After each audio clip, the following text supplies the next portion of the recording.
So after game two of the first round of the FIDE World Cup, I'm very lucky to be joined by an absolute legend of English chess, Mickey Adams. Thank you so much for joining us today. No problem. You've had very smooth sailing, it seems, in the first two games so far. Could you tell us a little bit about your experience?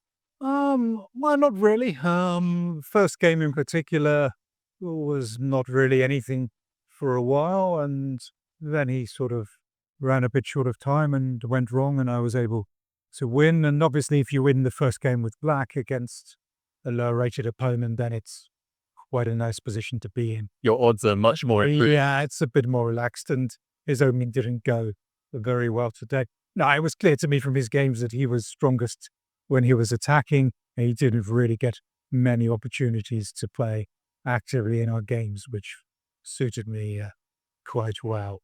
But no, I mean, it's still, I'm quite happy. It's quite a big relief just to win this match 2-0 and to get it out of the way. It's a long trip here. Yeah, And then I was here a few days, and then, yeah, it's the kind of, weather's very different from the UK. it's a bit hard, yeah, just playing someone you don't really know very much about, hardly any games on the database.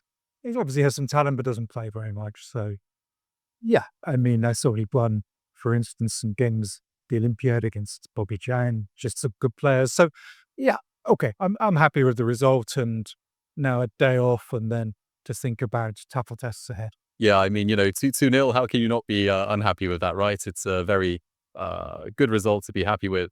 I mean, yes, I think in the first game, as you said, it was maybe more around move 30 when you secured a dominating advantage. But this one, it seemed like a much more straightforward day in the office. Like the opening seemed to not go his way and played much more into your strengths. Yeah, I mean, actually, the opening after I thought maybe I can just win this game very quickly, Yeah. but that certainly wasn't the case. That I really achieved that. But I guess that whatever I did, I was likely to keep kind of big permanent advantage, and yeah, eventually I managed. And, as you said, it's a long way to come for this World Cup. There's a big time zone change. The weather's very different from the UK. It's quite balmy here in Goa. Is there a special reason for coming to this World Cup or anything along those lines? Um, Not really. I mean, it's also a question of being selected because I mean, I'm not qualified. I didn't play any qualifying events, so we have one place from England. I mean, I think David Howe and Galwin Jones would normally be selected ahead of me, but they didn't want to play, and I was kind of next person, and I was kind of, it's a question whether to maybe play. I think it will be my last World Cup. I'll be 54 later this month. So it was a question of whether to try one more. And well, of course, when you decide it's 6 months before the event, it seems like a great idea. And then the event gets a lot nearer and you're like, oh, you're looking at the journey or changing in planes in India and you're looking at Yeah. this and you're like, this sort of seems a bit tricky. But okay, I mean, I don't know. It wasn't an easy decision. I understand also it's not so easy to play in some ways, but also if I was sitting at home watching the event, then Yeah. I would be kind of thinking it Regret. might have been nice to have tried it. And okay, it's a knockout event. I mean, Yeah. if the event doesn't go very well, you don't really stay at that run. Oh, And if you win some matches, well, okay, then it's really not so bad. yeah. So I think it's a bit different in a way. If you have a classical event and it goes badly, it's long suffering, a long time. You're trapped. A knockout, it's a bit different. I mean, next two games don't go well. I mean, I'll be home soon. If they go well, okay, that will be even better. That's quite a refreshing perspective because a lot of players that I talk to about this format, they say it's good for spectators, very exciting, but for players, very stressful. Whereas you take a much more kind of Zen approach, so. Well, I experienced it a lot, and I got the impression very quickly, actually.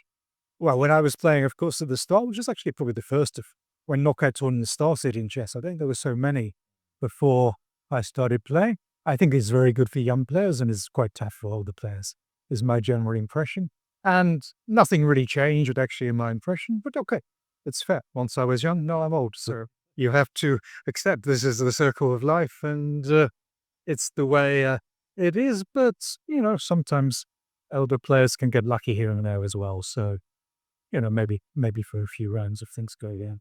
But yeah, I don't have huge expectations, let's say. Well, you're through to the next round. You'll potentially be facing Ivan Cheparinov.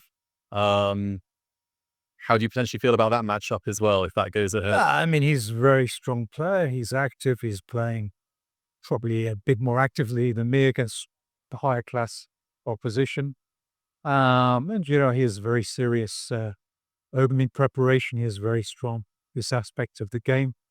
Yeah, I know him a bit as well. So, yeah, I mean, it's a friendly game in this respect. But yeah, I mean, it will be a very tough challenge. But obviously, it's, I guess, something where the odds are, at least by rating, close to evens, bearing in the other factors. So, okay, I mean, we'll just see. A lot depends on the day, I think. I mean, I know I will have to be a lot sharper than I was in these first two games, but yeah, I don't know whether that works or not. No, absolutely. And, you're lucky to have the rest day tomorrow. For the other players, it's tie breaks. But of course, as you're sailing through, you've got the day off tomorrow. Any plans for it? Bit of rest? By the pool, maybe? Well, I mean, the hotel is a bit strange because it is in a very isolated area, and to go outside is not so pleasant, really. Even if you want to go for a short walk, it's a bit difficult to walk tough, anywhere. and the hotel is really small, so it's not really that easy to walk around hotel. No, I mean, if I can get in the gym, I would definitely go to the gym. If all the equipment isn't taken by other players, I would definitely go in the gym. But otherwise, I don't really have much other ideas. Yeah, days off are not very exciting. No, perfect. And just final question. Are you familiar with bullet chess, right? Well, I kind of see people play it. It is a bit. If you're sure how I move the mouse, I mean, you would understand this is not really a game for me. But yeah, I have observed bullet chess in the past. Yeah. Just the question I would have is, out of all the players here in this tournament, who do you think potentially has the highest bullet rating on Lichess? Oh, I have no idea. I'm not even. No, I am not an expert in this. How about if I made it multiple choice? Yeah, I don't know. Well, if you make it easy, maybe. Okay, so let's say Andreykin, Michal Sarin, Idas Gudel, or Faustino Oro. Okay, I don't know. I have no idea. Sarin is very good, I know. Sarin, final guess? I would go with that. It's a good guess. He is very much up there, but it's actually Idas Gudel. Oh, really? Okay. Yeah. Okay. This would probably be my last guess.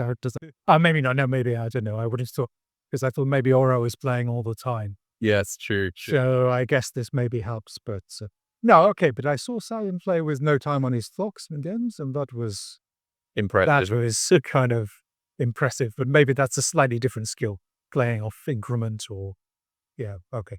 But no, okay, I understand these guys. It's just, no, I mean, I move the mouse and like a turtle is stuck in treacle and make it a bit slower. I don't know, something like that. We'll have to give you some bullet lessons. Right now, I don't think it would help, yeah. I mean, I tried to learn pre-move a bit, and okay, I now kind of understand the concept a bit. This is about as far as I got. Perfect. Well, thank you so much for the interview, and wishing you all the best for the rest day and the rest of the tournament as well. All right. Thank you. Thank you very much. Thank you.